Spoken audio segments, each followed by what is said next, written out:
Inside a prosperous royal court, value is measured by volume and shine.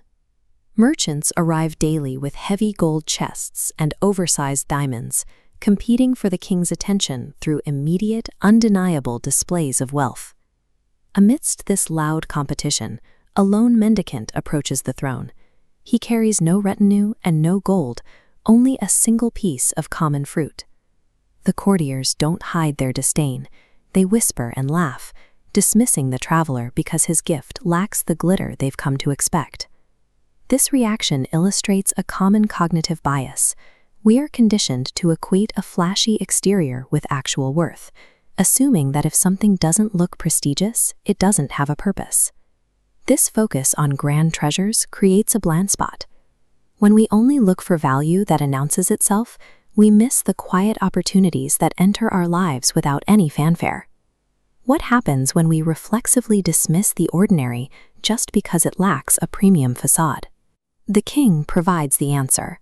He ignores the mockery of his court and accepts the fruit with the same focus and respect he gave to the merchants bringing diamonds. Trading a small moment with unearned respect is the first step in bypassing the trap of surface-level judgment.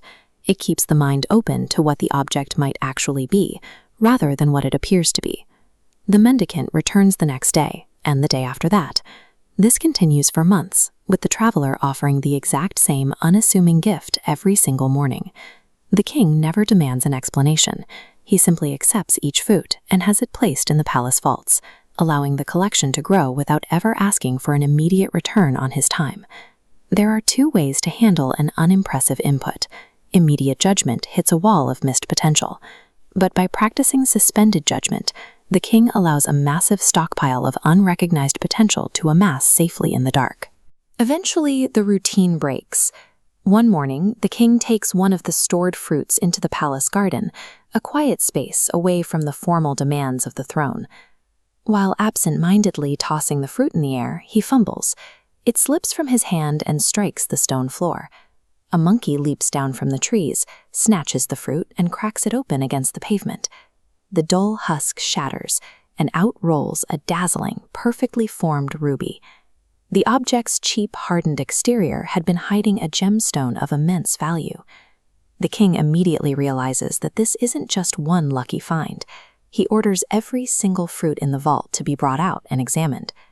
The palace becomes a scene of frantic activity as courtiers use heavy tools to split open the remaining stockpile. Every single piece of fruit they cracked contained a matching precious gem. Through simple, consistent patience, the king had gathered a fortune that he initially thought was just a pile of waste. When the mendicant returns the next day, the king treats him with the highest honor.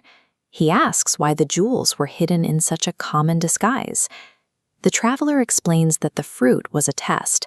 He was searching for a person who could value a gift based on the sincerity of the giver, rather than the price tag on the box. The traveler's logic was a clear test. People distracted by status and flashy displays fail to see true worth. The simple, unassuming gifts reveal true character. The traveler needed a leader who could look past appearances before he could trust the king with a more significant, uncommon task. The physical rubies were secondary. The king's real victory was proving he was the kind of man who wouldn't overlook a person or an idea just because it arrived in a humble package. Modern opportunities work the same way. The most significant breakthroughs rarely announce themselves with clear signals of their future success. They arrive disguised as a repetitive daily chore, an unglamorous project, or a frustrating problem that no one else wants to touch. By mimicking the king's patience, you stop dismissing the small things. You treat every minor responsibility as a necessary step that prepares you for something much larger. Real value is often hidden behind a tough, unremarkable shell, waiting for the person who is patient enough to crack it open.